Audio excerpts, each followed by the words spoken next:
আগষ্ট মাহটো আমাৰ নৱনিৰ্বাচিত পঞ্চায়তৰ প্ৰতিনিধিসকল বা জিলা উপায়ুক্তৰ প্ৰতিনিধি প্ৰত্যেকজন অৰুণোদয় হিতাধিকাৰীৰ ঘৰলৈকে যাব।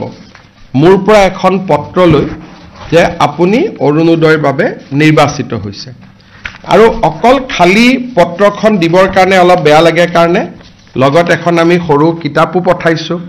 মহাপুৰুষ শ্ৰীমন্ত শংকৰদেৱৰ ওপৰত, উপেন ব্ৰহ্মৰ ওপৰত, মহাপুৰুষ মাধৱদেৱৰ ওপৰত, APJ আব্দুল কালামৰ ওপৰত, গোপীনাথ বৰদলৈৰ ওপৰত, মূলা গাভৰুৰ ওপৰত, ভগৱান শ্ৰী ৰামৰ ওপৰত গোপীনাথ বৰদলৈয়ে লিখা এখন পুথি আছিল, তাকো আমি পঠিয়াইছোঁ। ৰাণী লক্ষ্মীবাই, গমধৰ কোঁৱৰ, লক্ষ্মীনাথ বেজবৰুৱা, স্বামী বিবেকানন্দ, এনেকৈ চিঠিখনৰ লগত এখন সৰু আমি কিতাপো দি পঠাইছোঁ, যিহেতু এইবাৰ আমি কিতাপৰ বৰ্ষ পালন কৰি আছোঁ।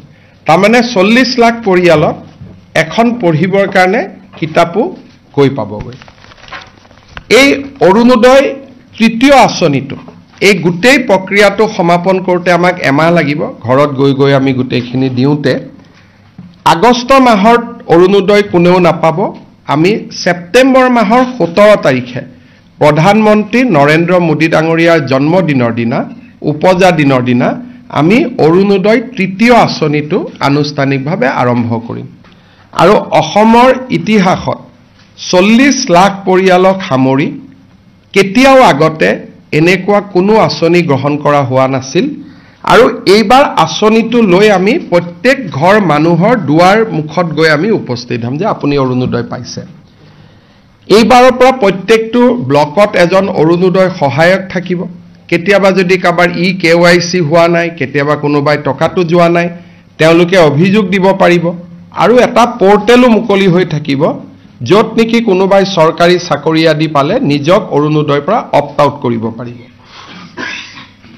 এই চিঠিখনৰ লগত পৰীক্ষামূলকভাৱে পাইলট বেচিছ, এইটো আমি এতিয়ালৈকে স্থায়িত্ব দিয়া নাই, পৰীক্ষামূলকভাৱে আমি এটা আঁচনি আৰম্ভ কৰিছোঁ যে 200 টকাৰ লগে লগে IOC আমাক জনাই দিব যে অমুক পৰিয়ালটোৱে আজি এটা গেছ কিনিলে, লগে লগে তেওঁৰ একাউণ্টত আৰু 250 টকা, যদি গেছ নিকিনে 250টো নাযায়, যদি গেছ কিনে তেতিয়াহ'লে তেওঁলোকৰ লগত আমি গেছৰ কথাখিনি লিখিবৰ কাৰণে লগত এখন ফৰ্ম পঠিয়াম।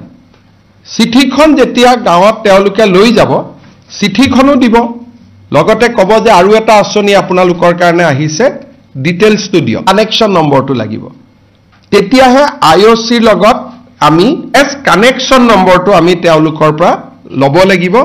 আৰু এটা খবৰ দিব যে নতুন উপকৃত হয়, খুব ধুনীয়াকৈ যদি IOCৰ লগত সম্পৰ্কটো স্থাপিত হয়, কাৰণ ইয়াত কেন্দ্ৰীয় চৰকাৰো জড়িত থাকিব, ৰাজ্য চৰকাৰো জড়িত থাকিব, যদি আঁচনিটো ৰাখি দিব পাৰিম।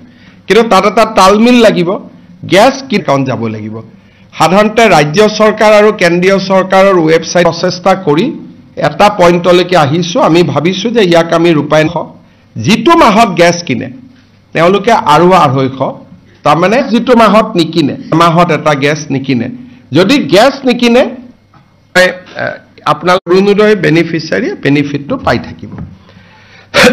ইয়াৰ পিছত মই আৰু এটা আঁচনিৰ বিষয়ে আপোনালোকক ক'ব খোজোঁ, সেইটো হ'ল নিযুত মইনা আঁচনি। আমাৰ অসম চৰকাৰে ইম্পেক্টফুল স্কিম হৈছে নিযুত মইনা। এই নিযুত মইনা আছিলে, দেউতাক মাকে বিয়া দি দিছিলে, এই নিযুত মইনা আঁচনিৰ প্ৰভাৱ পৰিছে। আমি 6 আগষ্ট তাৰিখে অসমত সকলো মহাবিদ্যালয়তে এটা হ'বলগীয়া অনুষ্ঠানৰ জৰিয়তে বিতৰণ কৰি দিয়াৰ পিছত আঁচনিৰ ধন আমি নিযুত মইনা আঁচনি নাপায়। আৰু পোষ্ট গ্ৰেজুৱেট পঢ়িলে আমি 2,500 টকা দিওঁ। বিশ্ববিদ্যালয়সমূহত আৰু ৰাজ্যিক কলেজসমূহতে দিছিলোঁ। আৰু অসম বিশ্ববিদ্যালয় শিলচৰতো আমি এই আঁচনিটো দিয়াৰ বাবে সিদ্ধ কলেজসমূহত আজিকালি কিছুমান সেল্ফ ফাইনেন্সিং কোৰ্স থাকে। সেল্ফ ফাইনেন্সিং কোৰ্সৰ ছোৱালীসমূহক যোৱাবাৰ আমি ছোৱালীসকলকো এই আঁচনিটো আমি দিবৰ বাবে অধিক বৃদ্ধি হ'ব। বিশেষকৈ চেণ্ট্ৰেল ইউনিভাৰ্চিটি ষ্টুডেণ্টে পাব আৰু বিদ্যালয় বা বিশ্ববিদ্যালয়ৰ সেল্ফ ফাইনেন্সিং কোৰ্সত পঢ়াতকৈ এই আঁচনিটো আৰু প্ৰভাৱী হ'ব 6 তাৰিখৰ ফৰ্ম ফিল আপ কৰিবৰ বাবে অনুৰোধ কৰিম যোনে আগতে ফাৰ্ষ্ট ইয়াৰত এই স্কিমটো পাইছে জানিব খোজো যে ইয়াৰ মাজত তেওঁ বিবাহ হৈ গ'ল নেকি যদি বিয়া হ'ল নিযুত মইনা নাপাব পিজিত বিয়া হলেও পাব ডিগ্ৰী থাৰ্ড ইয়াৰলৈকে বা ডিগ্ৰী সেকেন্ড ইয়াৰলৈকে আমি বিবাহিত ছোৱালীক এই আঁচনিখনত আমি নাৰাখো প্লাস হাইও নিযুত মইনা আঁচনি নাপায় এইটো হৈছে আমাৰ এটা জীৱন অনুপ্ৰেৰণা স্কিম